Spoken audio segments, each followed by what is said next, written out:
അള്ളാന്റെ ഖുർആനിലൂടെ വീണ്ടും പഠിപ്പിക്കുന്നുണ്ട്, ഉദ്ഉനി അസ്തജിബ് ലക്കും, നിങ്ങൾ എന്നോട് പ്രാർത്ഥിക്കൂ, ഞാൻ നിങ്ങൾക്ക് ഉത്തരം നൽകാം. അള്ളാഹുവിനാണ് പ്രാർത്ഥന കൊടുക്കേണ്ടത്. നേർച്ചകൾ, വഴിപാടുകൾ സകലതും ലഭിക്കേണ്ടത്, കൊടുക്കേണ്ടത് പടച്ച റബ്ബിനാണ്. അത് മറ്റുള്ളവർക്ക് പകുത്തു നൽകുന്നവൻ ശിർക്ക് ചെയ്യുന്നതോടെ സംഭവിക്കുന്നത് അവൻ ചെയ്ത സ്വതക്ക, നിസ്കാരം, നോമ്പ്, സകാത്ത്, സ്വലാത്ത് എല്ലാം പിന്നെ ബാത്തിലാണ്, എന്റെ വകയല്ല. അള്ളാന്റെ റസൂലിനോടാ പറയുന്നത്, നബിയേ വലഖദ് ഊഹിയ ഇലൈക വഇലല്ലദീന മിൻ ഖബ്ലിക, താങ്കളോടും താങ്കളുടെ മുമ്പുണ്ടായിരുന്ന നബിമാരോടുമുള്ള വഹിയാണ്. ലഇൻ അശ്റക്ത, നിങ്ങൾ ശിർക്ക് ചെയ്താൽ ലയഹ്ബതന്ന അമലുക വലതകൂനന്ന മിനൽ ഖാസിരീൻ, നിങ്ങൾ അങ്ങേയറ്റത്തെ നഷ്ടക്കാരിൽ പെട്ടുപോകും. സഹോദരങ്ങളെ, ഖുർആനിൽ നബിനോട് നബിന്റെ മുമ്പുണ്ടായിരുന്ന അമ്പിയാക്കന്മാരോട് പറയാണ്, നിങ്ങൾ ശിർക്ക് ചെയ്താൽ, ഇതിനേക്കാൾ വലിയ മഹാന്മാരുണ്ടോ?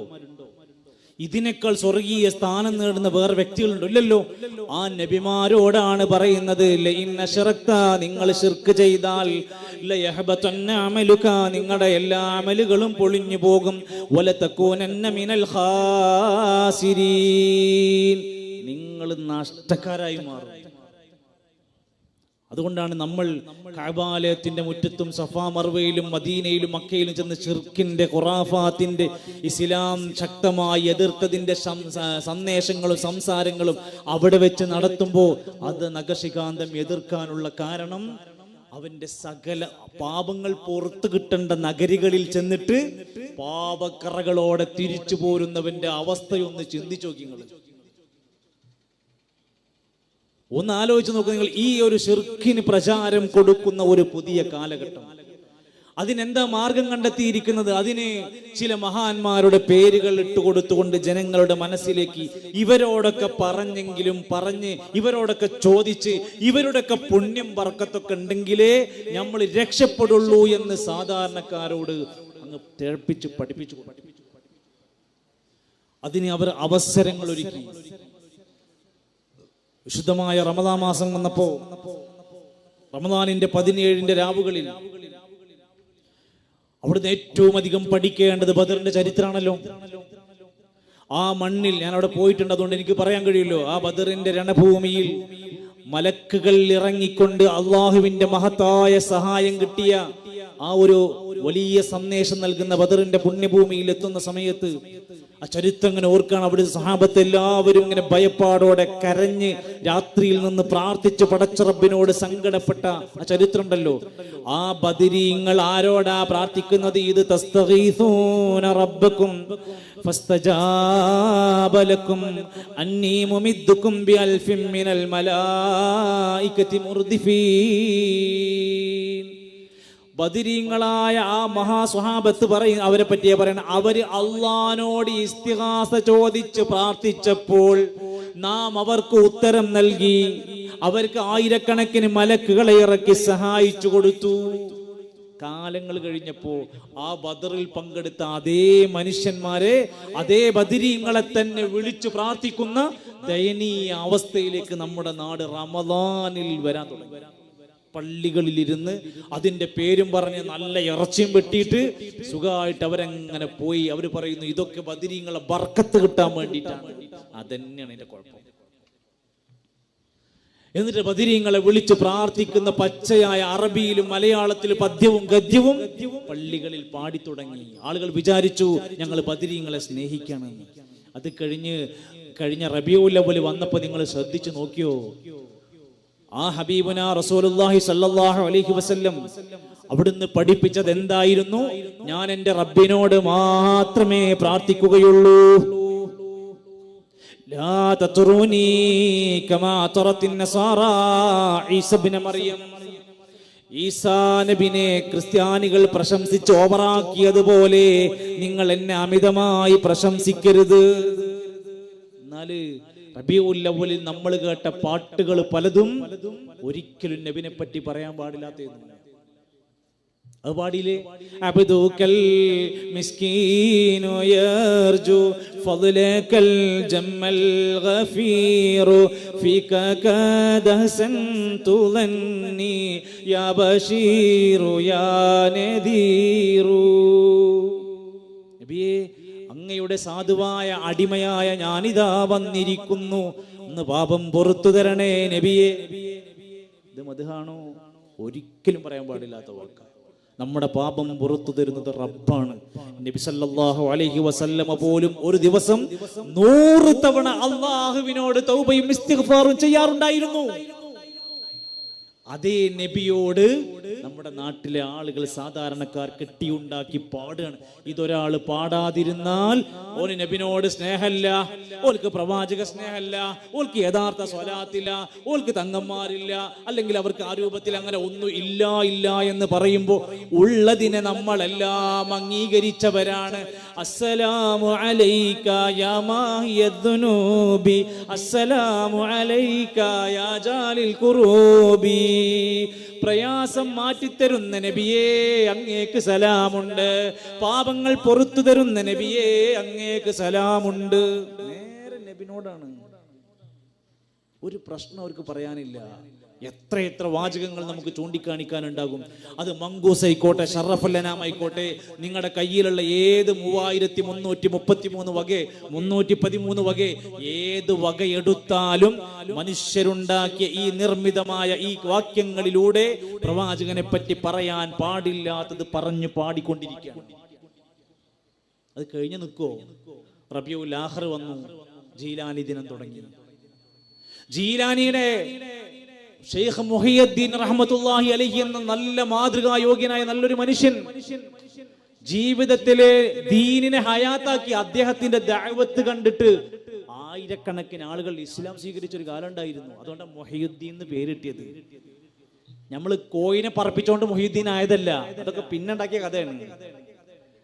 ഈ നാട്ടിലെ എത്ര ആളുകളാണ് ഈ പറയപ്പെടുന്ന മുഹിയുദ്ദീൻ മാലയും മങ്കൂസ് മൗലിദും ഷറഫുൽ അനാമും കണ്ടിട്ട്, കുത്തറാത്തീബ് കണ്ടിട്ട് ഇസ്ലാം സ്വീകരിച്ച ആരാ അവിടെ ഉള്ളത്? അള്ളാന്റെ ഖുർആനും പ്രവാചകന്റെ സുന്നത്തുകളും പഠിപ്പിച്ചു കൊടുത്ത് ഇസ്ലാമിനെ സ്വീകരിച്ച നെഞ്ചേറ്റിയ എത്രയോ മനുഷ്യരുണ്ട്. കാരണം അവർക്ക് കൊടുത്തത് ദീനാണ്. കുത്തറാത്തീബ് കണ്ടിട്ട് ഓൻ പേടിച്ച് ഓടാന്നല്ലാതെ ഓൻ ഈ ദീനിക്ക് ഇപ്പെടുത്തെങ്ങാനും വരുമോ? ഇനി അടുത്ത റിഫൈറാത്തീബ് വരാൻ പോകുക.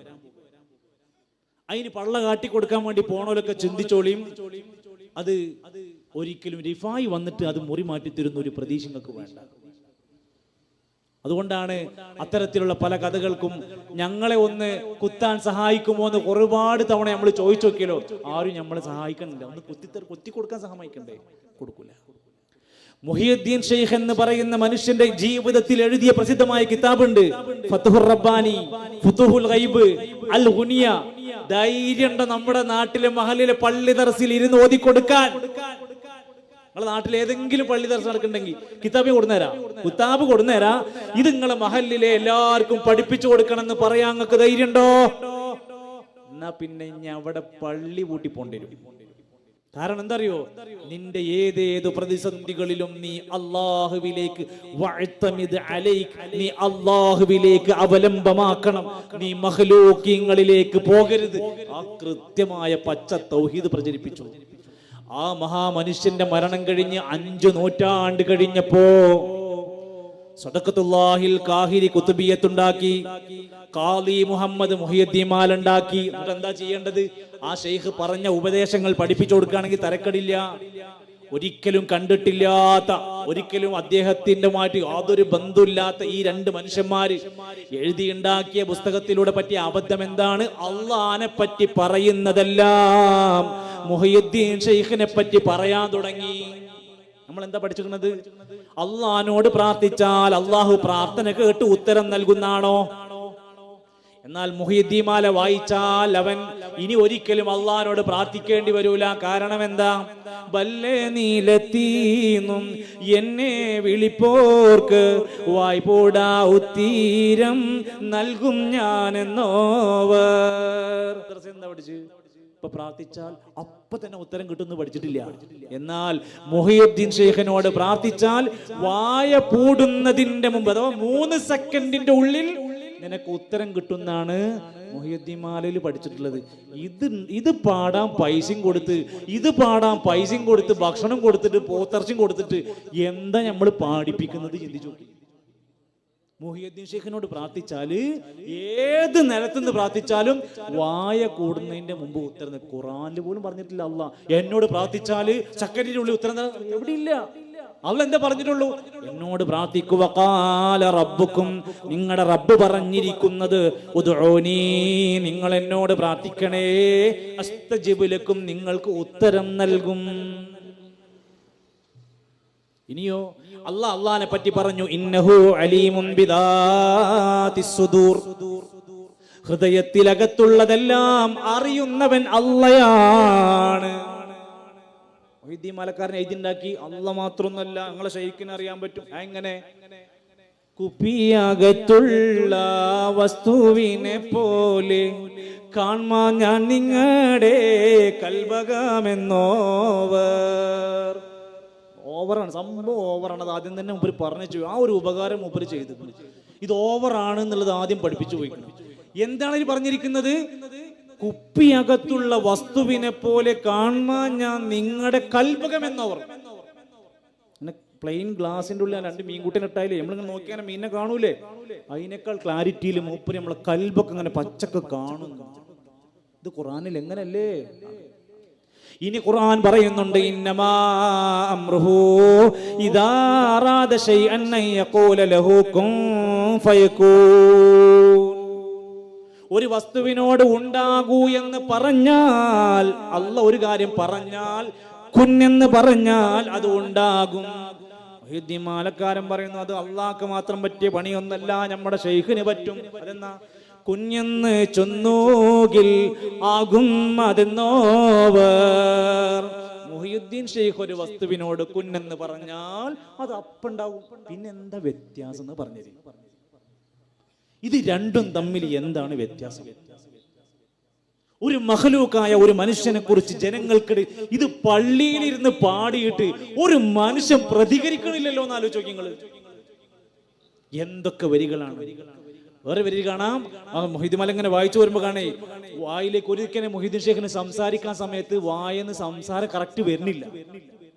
അപ്പോ ബേലാംബർ, ആ വാചകനെ, ബേലാംബർ നബി അന്ന് തുഫി കൊടുത്തോവർ. നബി സല്ലല്ലാഹു അലൈഹി വസല്ലം മുഹീദ്ദീൻ ഷെയ്ഖിന്റെ വായിലേക്ക് തുപ്പി കൊടുത്തു. പിന്നെ വായലൊക്കെ നല്ല ചടപടാച്ചിട്ട് വരാൻ തുടങ്ങി. നബി സല്ലല്ലാഹു അലൈഹി വസല്ലമിന്റെ വഫാത്ത് കഴിഞ്ഞിട്ട് 6, 7, 8 നൂറ്റാണ്ട് കഴിഞ്ഞിട്ടാണ് ഈ മനുഷ്യൻ ജനിക്കുന്നത്. അതിന്റെ കഥയിൽ ചോദ്യമല്ലല്ലോ. ഇനി നിങ്ങളെ വീട്ടിൽ ആരെങ്കിലും പരിചയത്തിൽ കുത്തുബിയ്യത്തിന് ക്ഷണിക്കുന്നുണ്ടോ? ധൈര്യമായിട്ട് ചോദിച്ചോളൂ, എന്താ കുത്തുബിയ്യത്ത്? എന്റെ അറബിയിൽ ഇങ്ങനെ പറയാണ്, കുറെ കാര്യങ്ങൾ അറബിയില. ഖുർആനിനേക്കാൾ പോരിശയാണ് നമ്മുടെ കുത്തുബിയ്യത്തുകാരന്മാർ പറയുന്നത്. എന്തേ? 12 റക്അത്ത് നമസ്കരിച്ച്, ഒളു ഉണ്ടാക്കി 12 റക്അത്ത് നമസ്കരിച്ച് ഭക്തി പുരസ്സരം കുത്തുബിയ്യത്ത് ഓതി തുടങ്ങണം. നിങ്ങൾ കേട്ടിട്ടുണ്ട് എവിടെങ്കിലും ഖുർആൻ ഓതാൻ സമയത്ത് ഓതുണ്ടാക്കി 12 റക്അത്ത് നിസ്കരിക്കണമെന്ന്? അതിനില്ല. അതിനേക്കാൾ പോരിശയാണ് കുത്തുബിയ്യത്തിന്. എന്നിട്ട് ചെന്നിട്ട് എന്താ പണി? ഇങ്ങനെ 12 റക്അത്തൊക്കെ നിസ്കരിച്ച് കുത്തുബിയ്യത്തൊക്കെ എടുത്ത് ഇങ്ങനെ തുറന്നു വെച്ചിട്ട് പിന്നെ കുറച്ചേരം ഇങ്ങനെ ചെയ്യുന്നിട്ട് മുറാദിയാ മുറാദിയാ മുറാദി മുറാദി ശൈഖ് മുഹിയുദ്ദീൻ മുറാദി. പടച്ചോനെ റബ്ബേ റബ്ബേ പടച്ചോനെ പറയാൻ വെച്ചാ ഇത് എത്ര തവണ വേണമെങ്കിലും ഇരുന്ന് പറഞ്ഞോളും, ഒരു പ്രശ്നമില്ല. ആ പുസ്തകത്തിൽ പറയാണ്, വമയുനാദിസ്മി അൽഫൻ ബിഖൽവതിഹി,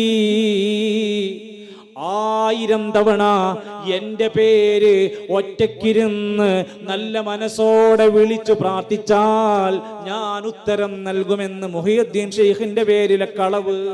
എന്നിട്ട് ഈ സാധുക്കൾ ഇരുന്നിട്ട് ലൈറ്റ് ഓഫ് ആക്കിയിട്ട് ഭയങ്കര അച്ചടക്കത്തിലാട്ടോ, ഭയങ്കര ഒതുക്കത്തില് ഉച്ചത്തിൽ യാ ശൈഖ് മുഹ്യിദ്ദീൻ എന്ന് പറഞ്ഞ് ഹാദിറു ഹാദിറു ഇമ്മജ്ലിസിൽ ഹാദിറു. ഇതൊക്കെ കേൾക്കണ അപ്പുറത്തെ അയൽവാസികൾ ഉള്ള സ്ഥലം വിറ്റിട്ട് എവിടേക്കെങ്കിലും പോകും. ഇത് ലൈറ്റ് ഓഫ് ആക്കിയിട്ട് എന്തിനാണ് ഈ കള്ളത്തരം കാണിക്കുക? ലൈറ്റ് ഓഫ് ആക്കിയിട്ട് എന്ത് പരിപാടി? നമുക്ക് നമുക്ക് പച്ചയായി ഓൺലൈൻ ലൈറ്റ് ഓണാക്കിയുള്ള പരിപാടി നമ്മൾ എന്നിട്ട് ഇതിനെ ഒരാൾ എതിർത്താൽ അവന് മഹാന്മാരോട് സ്നേഹമില്ല, ഓനക്ക് മഹാന്മാരോട് ബഹുമാനമില്ല, അവർക്കൊന്നും ദീനിനോട് ശരിക്കുള്ള ചിഹ്നങ്ങളില്ല, അവർക്കൊന്നും മഹബത്തുൻ നബില്ല എന്നൊക്കെ പറഞ്ഞുകൊണ്ട് സമൂഹത്തിൽ ഒരു പ്രത്യേക തരത്തിലാക്കി നമ്മളെപ്പോലെയുള്ള സാധുക്കളായ മനുഷ്യരെ നേർക്ക് ചൂണ്ടിക്കാണിച്ച് ഇവരൊക്കെ തീവ്രവാദികളാണ്, ഇവരൊക്കെ ഭീകരവാദികളാണ്, പിന്നെ പല പേരും അവർ ചേർത്തി കൊടുക്കുകയാണ്. കുഴപ്പമൊന്നുമില്ല, ഇതൊക്കെ എല്ലാ കാലത്തും കാല റസൂലുള്ളാഹി സ്വല്ലല്ലാഹു അലൈഹി വസല്ലം ഒരിക്കൽ പ്രവാചകൻ സ്വല്ലല്ലാഹു അലൈഹി വസല്ലം അവിടുന്ന് പറയുന്നുണ്ട്, തന്റെ മുമ്പിലെ ഖൗമ് നബിനെ വന്നിട്ട് വിളിച്ചിരുന്ന വാക്കുകളുടെ കൂട്ടത്തിൽ അൻത മജ്നൂനുൻ, നീ ഒരു ഭ്രാന്തനാണെന്ന് നബിനെ വിളിച്ചിരുന്നു. ആ പ്രവാചകൻ അത് കേൾക്കാൻ കഴിഞ്ഞുവെങ്കിൽ നമ്മുടെ ഖൗമ് നമ്മളെ വേറെ എന്തൊക്കെ പേരിട്ട് വിളിച്ചാലും അതൊക്കെ അവിടെ കിടക്കട്ടെ എന്ന് ഞാൻ പറയാൻ കഴിയുന്നുള്ളൂ. അതുപോലെ തന്നെ റിഫായി ഷെയ്ഖിന്റെ പേര് പറഞ്ഞുകൊണ്ട് നടക്കുന്ന റിഫായി റാത്തീബ്, റാത്തീബ് ഈ സമൂഹത്തിന് എന്ത് പാഠമാണ് കൊടുക്കുന്നത്? ശിർക്കിൻ്റെതായ പാഠങ്ങളല്ലാതെ.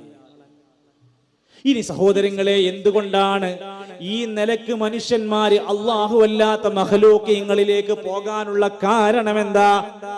പ്രയാസങ്ങൾ മാറണം. നിങ്ങൾ ചോദിച്ചു നോക്കിയും, എന്തിനാ സിയാറത്ത് ടൂർ കൊണ്ടുപോണത്?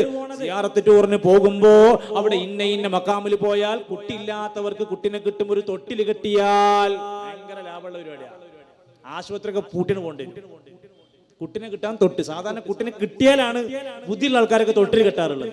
എന്നാ പല മക്കാമുകളിലേക്കും പോകുമ്പോ തന്നെ തൊട്ടിലോണ്ടാ പോണത്. ഓക്കെ, അത് കഴിഞ്ഞ് രോഗം മാറാൻ, ആഗ്രഹ സഫലീകരണത്തിന്, വീട്ടില് ബർക്കത്തുണ്ടാവാൻ, മാപ്പിളക്ക് ജോലി ഉണ്ടാവാൻ, ഇങ്ങനെ എന്ത് ജീവിതത്തിന്റെ പരീക്ഷണങ്ങളെ പരിഗണിക്കാൻ അല്ലെങ്കിൽ അതിനെ മറികടക്കാൻ എന്താ പരിഹാരം? ഏതെങ്കിലും മക്കാമിൽ കിടക്കുന്ന മരണപ്പെട്ടവരടുത്ത് ചെന്നാല് ഇതൊക്കെ ശരിയാകുമെന്ന വിശ്വാസത്തിലാണ് കടന്നു പോകുന്നത്.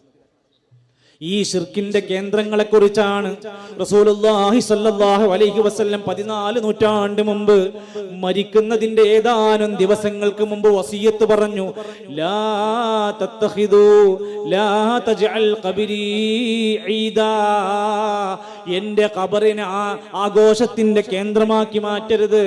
ലാ തജ്അൽ ഖബരി വസനൻ യുഅബദ്, എന്റെ ഖബറിനെ ആരാധനയുടെ കേന്ദ്രങ്ങളാക്കി മാറ്റരുത്. ആരാധനകൾ റബ്ബിലേക്ക്. നബിന്റെ ഖബറിന്റെ അവിടെ എത്തുമ്പോ, ഷറഫാക്കപ്പെട്ട പ്രവാചകന്റെ ഖബറിന്റെ ചാരത്തെത്തുമ്പോ അസ്സലാമു അലൈക യാ റസൂലല്ലാഹ് എന്നതിലപ്പുറത്ത് റസൂലേ ശിഫയാക്കണേ, റസൂലേ മുറാദ് ഹാസിലാക്കി തരണേ പറയാൻ പാടില്ല, പറയാൻ അവിടുന്ന് സമ്മതിക്കില്ല. എന്ന് മാത്രമല്ല, ഈ ലോകത്ത് ജീവിച്ചു പോയ അമ്പിയാക്കന്മാർ നമുക്ക് മാതൃകയായി പഠിപ്പിച്ചെന്ന അവസാനത്തെ പ്രവാചകന്റെ വസിയത്തോടെ ഒന്ന് കേട്ടു നോക്കൂ നിങ്ങൾ. മരിക്കുന്നതിന് മുമ്പ് പറഞ്ഞു, ലഅനത്തുല്ലാഹി അലൽ യഹൂദി വന്നസാറാ, യഹൂദി നസാറാക്കളെ അല്ലാഹു ശപിച്ചിരിക്കുന്നു. കാരണം എന്താ? ഇത്തഖദൂ ഖുബൂറ അംബിയാഇഹിം മസാജിദാ, അമ്പിയാക്കന്മാരുടെ ഖബറുകളെ, ആരുടെ?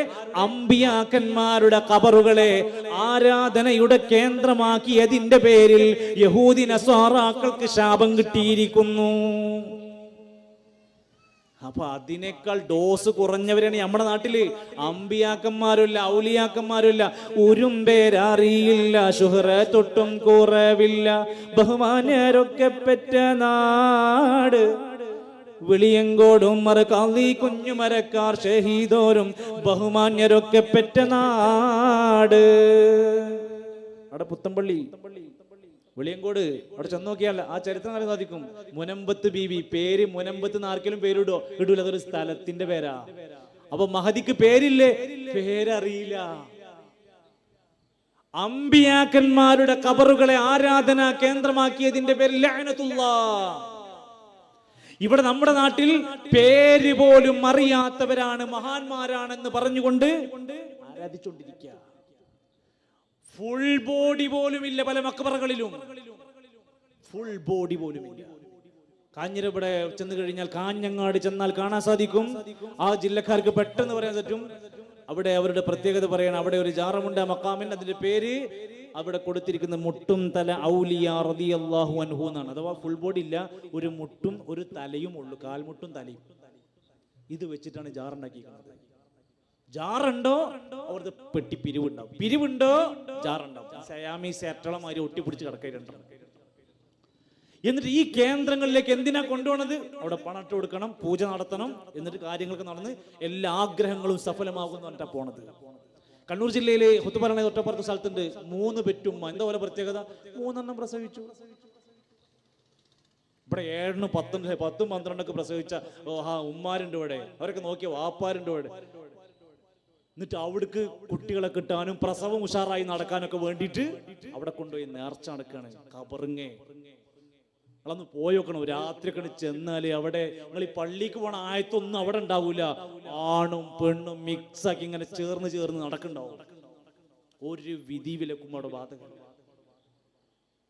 ഒരു പ്രവാചകൻ മരിക്കുന്നതിന്റെ മുമ്പ് തൊട്ടടുത്ത നിമിഷങ്ങളിൽ പോലും നൽകിയ വസിയത്ത് പോലും പാലിക്കാതെ ആ ഖബറുകൾ ശിർക്കിന്റെ കേന്ദ്രങ്ങളാക്കി മാറ്റിയെന്ന് മാത്രമല്ല, ആഘോഷ പറമ്പാക്കി മാറ്റി. ഖബറുകളിലെ അടുത്ത് നിന്നിട്ട് നല്ല പാട്ടും ഡാൻസും നല്ല ബാൻഡ് വാദ്യങ്ങളും ആനയും അമ്പാരും തുള്ളിച്ചാട്ടങ്ങളും നടക്കുക. സാധാരണ സ്വഹാബത്തിനെ പറ്റി പറയാറുണ്ട്, അവര് ഖബർ കണ്ടാൽ ഉസ്മാൻ ഇബ്നു അഫ്ഫാൻ റളിയല്ലാഹു അൻഹു 1 അടി മണ്ണ് ഖബർ കണ്ടാൽ ഉസ്മാൻ റളിയല്ലാഹു പൊട്ടിക്കരയുമായിരുന്നു. അദ്ദേഹത്തോട് ചോദിച്ചു, എന്തിനാ നിങ്ങൾ ഇങ്ങനെ കരയുന്നത്? ഇന്നൽ ഖബറ അവ്വലു മൻസിലിൻ മിൻ മനാസിലിൽ ആഖിറ. പരലോകത്തേക്കുള്ള 1ാമത്തെ വീടാണ് ഈ ഖബർ. ഇവിടെ രക്ഷപ്പെട്ടാൽ രക്ഷപ്പെടും, ഇവിടെ പരാജയപ്പെട്ടാൽ അയാൾ പരാജയപ്പെട്ടവനാണ്, നരകാണ്. അവർക്കൊക്കെ പേടിയായിരുന്നു. നബി സല്ലല്ലാഹു അലൈഹി വസല്ലമ ഒരു ജനാസയെ എടുത്തുകൊണ്ടുപോയി മറവ് ചെയ്യാൻ വേണ്ടി കാത്തിരിക്കുന്ന സമയത്ത് ആ ഖബറിന്റെ മണ്ണിന്റെ അവിടെ ഇങ്ങനെ ഇരുന്ന് കരഞ്ഞു പോയി. ഹത്താ യബുല്ല സറ, അവിടുന്ന് താടി രോമങ്ങളിലൂടെ നനഞ്ഞു കുതിർന്ന അവസാനം മണ്ണ് വരെ നനഞ്ഞു കരഞ്ഞു. നബി തങ്ങൾ എഴുന്നേറ്റ് നിന്നിട്ട് സ്വഹാബത്തിനോട് പറഞ്ഞു, യാ ഇഖ്വാനി ഫഅഇദ്ദു ലിമിസ്ലി ഹാദാ. എന്റെ പ്രിയപ്പെട്ട അനുചരന്മാരെ, സഹോദരങ്ങളെ, ഇതുപോലെ ഒരു ദിവസത്തിന് വേണ്ടി എല്ലാവരും സന്നദ്ധരായിക്കോളി, റെഡിയായിക്കോളി. എന്തിനാണ് ഖബർ സന്ദർശിക്കുന്നത്? സൂറുൽ ഖുബൂറ, നിങ്ങൾ ഖബർ സന്ദർശിക്കണം. അത് ആഗ്രഹം നടക്കാനുള്ള സ്ഥലമല്ല, അത് കുട്ടികളെ കിട്ടാനുള്ള സ്ഥലമല്ല, അത് നമ്മുടെ ജോലി ശരിയാക്കുന്ന സ്ഥലമല്ല, നമ്മുടെ പ്രയാസങ്ങൾ മാറ്റിത്തരാനുള്ള സ്ഥലമല്ല. ഫഇന്നൽ, അവിടുന്ന് പറഞ്ഞ വാക്ക് സൂറുൽ ഖുബൂർ, ഫഇന്നഹാ തുദക്കിറുകുമുൽ മൗത വതുദക്കിറുകുമുൽ ആഖിറ. മരണവും പരലോകവും ഓർമ്മിച്ച് ചിന്തിച്ച് നന്നാകാനുള്ള സ്ഥലം. നമ്മളെ കാര്യം ദുനിയാവ് നടക്കാനുള്ള സ്ഥലമല്ല ഖബർ എന്ന് പറഞ്ഞത്. ഇനി ഇത് മാത്രവുമല്ല സുഹൃത്തുക്കളെ, ഈ പ്രയാസങ്ങളും ജീവിതത്തിലെ വിഷമങ്ങളും ക്ലേശങ്ങളും ഒക്കെ അനുഭവിക്കുമ്പോൾ നമ്മുടെ മുമ്പും ഇത് സംഭവിച്ചിട്ടുണ്ടല്ലോ. അവരൊക്കെ എന്തായിരുന്നു ചെയ്തിരുന്നത്? മഹാനായ ഇബ്രാഹിം നബി അലൈഹിസ്സലാത്തു വസ്സലാം, സക്കരിയ നബി അലൈഹിസ്സലാത്തു വസ്സലാം സന്താനമില്ലാതെ ഒരുപാട് വിഷമിച്ചവരാണ്. നമ്മളൊക്കെ അള്ളാഹുവിന്റെ മഹത്തായ അനുഗ്രഹങ്ങൾക്ക് ഇത്ര നന്ദി കാണിക്കണം. ആ പ്രവാചകന്മാര് സന്താന ഭാഗ്യത്തിന് വേണ്ടി ഏത് ഏലസാ കെട്ടിയത്, ഏത് ചരടാണ് അവർ കിട്ടിയത്, ഏത് മഖാമിലാണ് അവർ പോയി നേർച്ചയിട്ടത്? അവര് പ്രാർത്ഥിച്ചത് ആരോടാ? റബ്ബി ഹബിലി മിനസ് സാലിഹീൻ. ആ പ്രാർത്ഥന നമ്മൾ പഠിക്കണം. സക്കരിയ നബി പ്രാർത്ഥിച്ചത് റബ്ബി ഹബിലി മിൻ ലദുൻക ദുരിയതൻ ത്വയ്യിബ. പടച്ചോനെ നല്ല സ്വാലിഹീങ്ങളായ മക്കളെ തന്നെ പ്രാർത്ഥിച്ചു. മഹാനായ യാക്കൂബ് നബി അലൈഹിസ്സലാമിന്റെ കുട്ടിനെ കാണാതെയായി. നമുക്ക് പെട്ടെന്ന് മനസ്സിലാവുമല്ലോ. പ്രിയപ്പെട്ട മകനെ 30 കൊല്ലം കാണാതെയായി യാക്കൂബ് നബിക്ക്. മകൻ യൂസുഫ് നബി അലൈഹിസ്സലാത്തു വസ്സലാം പൊട്ടക്കിണറ്റിൽ നിന്ന് കൊട്ടാരത്തിലേക്ക് ജീവിതം മാറ്റപ്പെട്ട അത്ഭുതകരമായ ജീവിതമാണ് യൂസുഫ് നബിൻ്റെത്. ആ സമയത്ത് പറയാണ്, യാക്കൂബ് നബി മകനെ കാണാതെ കരഞ്ഞ് കണ്ണിന്റെ നിറങ്ങൾ മാറിപ്പോയി. ഒരു നബിയാണ് ഈ പറയുന്നത്, നബിന്റെ ജീവിതം പറയണത്. എന്നിട്ട് ആ നബി എന്താ ചെയ്തത്? ഇന്നമാ അഷ്കൂ ബത്തി വഹസിനി ഇലല്ലാഹ്. ഞാൻ എൻ്റെ ആവലാതി, എൻ്റെ വേവലാതി, എൻ്റെ സങ്കടങ്ങൾ അല്ലാഹുവിലേക്ക് നീട്ടുകയാണ് റബ്ബേ. 30 കൊല്ലം കരഞ്ഞിട്ട് പടച്ചോനോട്. നമ്മളൊക്കെ അങ്ങനെ തഹജ്ജുദ് നമസ്കരിച്ച് പ്രാർത്ഥിച്ച് സുജൂദിൽ കിടന്ന് പടച്ചോന്റെ മുമ്പിൽ പൊട്ടിക്കരയേണ്ട മനുഷ്യരെ ഖബറിലേക്ക് കൊണ്ടുപോയി തള്ളി തവാഫ് ചെയ്ത് അവിടെ ജാറം മൂടി, അവിടെ ചന്ദനത്തിരി കത്തിച്ച്, അവിടെ എണ്ണ കൊടുത്ത്, അവിടെ തൊപ്പിയ വെള്ളം കുടിപ്പിച്ച് ജനങ്ങളുടെ പ്രശ്നങ്ങൾ തീർക്കുമെന്നവർ തെറ്റിദ്ധരിപ്പിച്ചുകൊണ്ടിരിക്കുക. മഹാനായ അയ്യൂബ് നബി അലൈഹിസ്സലാത്തു വസ്സലാം രോഗം ബാധിച്ചു. ആ രോഗത്തിന്റെ അവസ്ഥ ഒന്ന് വായിച്ചു നോക്കി നിങ്ങള്. തൊലിയിൽ നിന്ന് രക്തം വാർന്നൊലിക്കാൻ തുടങ്ങി. ആ വരുന്ന രക്തത്തിൽ നിന്ന് പഴുപ്പ് വരാൻ തുടങ്ങി. ആ പഴുപ്പ് ദുർഗന്ധമായി മാറി. നാട്ടിലെ മുഴുവൻ മനുഷ്യരും പറഞ്ഞു, അയ്യൂബ് താമസിക്കണം, ഞങ്ങളുടെ സ്ഥലത്തൊന്നും താമസിക്കാൻ പാടില്ല, വല്ലാത്ത പ്രശ്നമാണ്. അയ്യൂബ് നബി അലൈഹിസ്സലാമിനെ ഒരു പുറംപോക്ക് ഭൂമിയിലേക്ക് നാട്ടുകാർ മാറി താമസിക്കാൻ പറഞ്ഞു, ആരാരുമില്ലാത്ത സ്ഥലത്തേക്ക്. ആ ഭാര്യ അവിടെ നിന്ന് പരിചരിച്ച് സ്നേഹത്തോടെ, പ്രിയപ്പെട്ടവരെ, ദാമ്പത്യം എത്ര വലിയ മനോഹരമായ ഊഷ്മളതയാണ് നൽകുന്നത്. വിവാഹം വേണ്ട, വിവാഹം വലിയ പ്രശ്നമാണ്, വിവാഹം വലിയ ടാസ്ക് ആണെന്നൊക്കെ പറഞ്ഞ് മാറി നിൽക്കുന്നവരൊക്കെ പഠിക്കാൻ വേണ്ടി പറയാം. അയ്യൂബ് നബി ഇസ്ലാമിന്റെ ഭാര്യ അതൊക്കെ തുടച്ചു കൊടുത്ത് വൃത്തിയാക്കി കൊടുത്ത് പരിചരിച്ച ഒറ്റപ്പെട്ട ജീവിതത്തിലും സാന്ത്വനമായി മാറി. അയ്യൂബ് നബി പ്രാർത്ഥിച്ചത് എന്താ? അയ്യൂബ് ഇദ്നാദാ റബ്ബനി മസ്സനിയൽ ദുർ വ അൻത അർഹമുർ റഹീമീൻ. പടച്ചോനെ, നീ കാരുണ്യവാനിൽ കാരുണ്യവാനാണ്. റബ്ബേ, നീ എന്നോട് കരുണ കാണിക്കണേ, ഞാനൊരു വല്ലാത്ത വിപത്ത് ബാധിച്ചിരിക്കുന്നു. മത്സ്യത്തിന്റെ വായിക്കകത്ത്, സമുദ്രത്തിന്റെ ഇരുട്ടിനകത്ത്, രാത്രിയുടെ ഇരുട്ടിനകത്ത് 3 ഇരുട്ടുകൾക്കുള്ളിൽ കുടുങ്ങിയ യൂനുസ് ആദം നബി ആയിരുന്നോ? ആദം നബിന്റെ അക്ക് ജാഹ് ബർക്കത്ത് കൊണ്ട്, നൂഹ് നബിന്റെ അക്ക് ജാഹ് ബർക്കത്ത് കൊണ്ട് എന്നായിരുന്നോ പ്രാർത്ഥിച്ചത്? അല്ല. ലാ ഇലാഹ ഇല്ലാ അൻത സുബ്ഹാനക ഇന്നി കുൻതു മിനൽ ളാലിമീൻ. പ്രയാസം മാറിക്കിട്ടാൻ ആഗ്രഹിക്കുന്നവരൊക്കെ പ്രാർത്ഥിക്കേണ്ട പ്രാർത്ഥനയാണത്. ലാ ഇലാഹ ഇല്ലാ അൻത സുബ്ഹാനക ഇന്നി കുൻതു മിനൽ ളാലിമീൻ. മഹാനായ റസൂലുള്ളാഹി സ്വല്ലല്ലാഹു അലൈഹി വസല്ലം രാവിലെ മുതൽ രാത്രി കിടക്കുന്നത് വരെ ചൊല്ലിയ 100 കണക്കിന് പ്രാർത്ഥന ആരോടായിരുന്നു? അല്ലാഹുവോട്. നമസ്കാരത്തിനകത്തെ പ്രാർത്ഥന ആരോടാ? പള്ളി കയറുമ്പോഴുള്ള പ്രാർത്ഥന ആരോടാ? അല്ലാഹുമ്മ ഇഫ്തഹ് ലി അബ്വാബ റഹ്മതി. രോഗിന്റെ അടുത്ത് ചെന്നാലുള്ള പ്രാർത്ഥന ആരോടാ? അല്ലാഹുമ്മ റബ്ബൻ നാസ് അദ്ഹിബിൽ ബസ് ഇശ്ഫി അൻത ഷാഫി.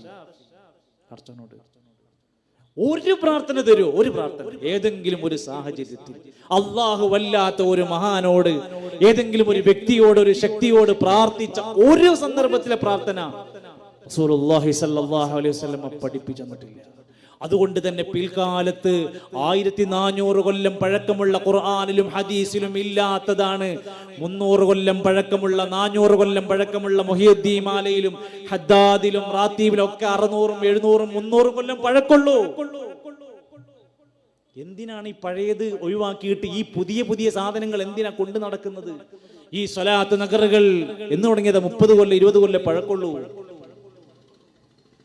ഈ അടുത്ത നമ്മുടെ ഏറ്റവും അടുത്ത് കിടക്കുന്ന മടവൂര് മഖാമിന്റെ ചരിത്രം നിങ്ങൾക്കെല്ലാം, സ്വർണത്തിന്റെ മോതിരം ധരിക്കുന്ന ഒരു മനുഷ്യൻ, ഒരു പുരുഷൻ നമസ്കരിക്കാറില്ലായിരുന്നു. CM സ്മരണിക എന്ന പുസ്തകത്തിൽ എഴുതി വെച്ചു, അവരുടെ സ്വന്തം പുസ്തകത്തിൽ. നമസ്കരിക്കാറില്ലായിരുന്നു, സ്വർണത്തിന്റെ മോതിരം ധരിക്കാറുണ്ടായിരുന്നു, തുരുതുരാ സിഗരറ്റ് വലിക്കാറുണ്ടായിരുന്നു. ഇങ്ങനത്തെ ഒരു മനുഷ്യന് ഔലിയ പട്ടം കൊടുക്കുന്നത് എന്ത് പേരിലാണ്? കൊല്ലം ജില്ലയിൽ ഓച്ചിറ എന്ന് പറയുന്ന പ്രദേശത്ത് ഒരു മനുഷ്യനുണ്ട്. അദ്ദേഹത്തിന്റെ ശരിക്കുള്ള പേര് അവിടെ അവർ വിളിക്കാറുള്ളത് കുപ്പസ്വാമി എന്നും ദാമോദരൻ സ്വാമി എന്നാ വിളിക്കാറുള്ളത്. നിങ്ങൾക്ക് പോയി നോക്കാം, വേറെ വെറുതെ വന്ന് പറഞ്ഞു വരരുത്. നിങ്ങൾ ഓച്ചിറക്കാരോട് ചോദിച്ചു നോക്ക്. ദാമോദരൻ എന്ന് പേരുള്ള, കുപ്പസ്വാമി എന്ന് പേരുള്ള ഒരു മനുഷ്യൻ, അയാൾ മരിച്ചപ്പോൾ കേരളത്തിലെ നമ്മുടെ അറിയപ്പെടുന്ന നേതാക്കന്മാർ, ഇന്നും ജീവിച്ചിരിപ്പുള്ള തലമുതിർന്ന നേതാക്കന്മാർ അവിടെ ചെന്നിട്ട് പറഞ്ഞു, ഇത് ദാമോദരനല്ല മക്കളെ, ഇത് കുപ്പസ്വാമി എന്നല്ല, ഇത് ഞങ്ങളൊരു ഔലിയാണ്, മരിച്ചപ്പോ ഔലിയായി. എന്നിട്ട് എന്താ ചെയ്തെന്നറിയോ? ആ മക്ബറയിലേക്ക് ആള് വരാൻ വേണ്ടിയിട്ട് ഈ മനുഷ്യന്റെ പേര് മാറ്റിയിട്ടു ഓച്ചിറ ഉപ്പൂപ്പ ഖദ്ദസല്ലാഹു സിർറഹുൽ അസീസ്. ഇന്നുണ്ട്, ഞാൻ ആ പ്രദേശത്ത് പോയിട്ടുണ്ട്. ഇങ്ങനെ പച്ചയായി മനുഷ്യരുടെ ഈമാൻ കൊള്ളയടിച്ച് പണമുണ്ടാക്കി അള്ളാന്റെ ഖുർആൻ പറഞ്ഞു, ശ്രദ്ധിച്ചോളിട്ടോ, സൂക്ഷിച്ചോളിം. യാ അയ്യുഹല്ലദീന ആമനു, സത്യവിശ്വാസികളെ, ഇന്ന കസീറൻ മിനൽ അഹ്ബാരി വറുഹ്ബാൻ, പണ്ഡിത പുരോഹിതന്മാരിൽ ധാരാളം ആളുകൾ ഉണ്ടാകും. ലയകുലൂന അംവാലന്നാസി ബിൽ ബാത്തിലി, ജനങ്ങളുടെ സമ്പത്ത് അന്യായമായി തിന്നുകയാണ്. വയസുദ്ദൂന അൻ സബീലില്ലാഹ്, അള്ളാന്റെ മാർഗത്തുനിന്ന് ജനങ്ങളെ തെറ്റിക്കുന്ന മനുഷ്യന്മാരുണ്ട്. അള്ളാന്റെ മാർഗത്തുനിന്ന് ദീന് കൊള്ളയടിക്കുക, പൈസയും കൊള്ളയടിക്കുക. ഒരു ചങ്ങായിന്റെ ഒരു ഉസ്താദിന്റെ മൂപ്പര ലേലം വിളിയ മെയിന് മൂപ്പര് കൊണ്ടുവരും ഓരോ സാധനം. ഒരു ദിവസം കുപ്പി കൊണ്ടുവന്ന് ഒരു ലേശം ഒരു ചെറിയ ബോട്ടിൽ തേനുണ്ട്. ഇതേപോലത്തെ സദസ്സിൽ വന്നിരുന്നത് ആ തേനാണ്, ബുദ്ധി കൂടാനുള്ള തേനാണ്, ഓർമ്മശക്തി കൂടാനുള്ള തേനാണ്. ഇത് വേണ്ടവര് മേടിച്ചോളിയും. 555 രൂപ ഒരു തുള്ളി സ്വർണത്തിന്. എന്താ കാരണം? അത് മൂപ്പര് ഊതിയതാണ്. അപ്പൊ ഞാൻ തിരിച്ചു ചോദിച്ചു, ബുദ്ധി കൂടാനുള്ളതാണെങ്കിൽ ലേശം മൂപ്പർക്ക് കൊടുക്കൊണ്ടുവന്ന ലേശം കിട്ടുകയാണെങ്കിൽ നന്നാവുകയാണെങ്കിൽ. ഈ മനുഷ്യന്മാരെ പറ്റി ഒരു ദിവസം വരുന്ന മൂപ്പര് ലേലം വിളിയാണ്. കുറെ ഓറഞ്ച് കൊടുത്തിട്ടുണ്ട്. ഒരു ഓറഞ്ചിനെടുത്ത്, ഇതാ ഓറഞ്ച്, ഇതാ ബർക്കത്തുള്ള ഓറഞ്ചാണ്, തങ്ങൾ ഊതിയതാണ്, മറ്റോ മന്ത്രിച്ചതാണ്. 111 റുപ്യ ഒരു ഓറഞ്ചിന് എടുത്തിട്ട് 111 റുപ്യ. ഇത് മേടിക്കാൻ ക്യൂ നിൽക്കാണ്. ഈ കഴിഞ്ഞ മാസം ഒരു ലേലം വിളി ഉണ്ടായിരുന്നു. ദശമൂലാരിഷ്ടം 4444 റുപ്യ. ആകെ 160 റുപ്യന്റെ സാധനമാണ് കോട്ടക്കൽ ആര്യവൈദ്യശാലയിൽ.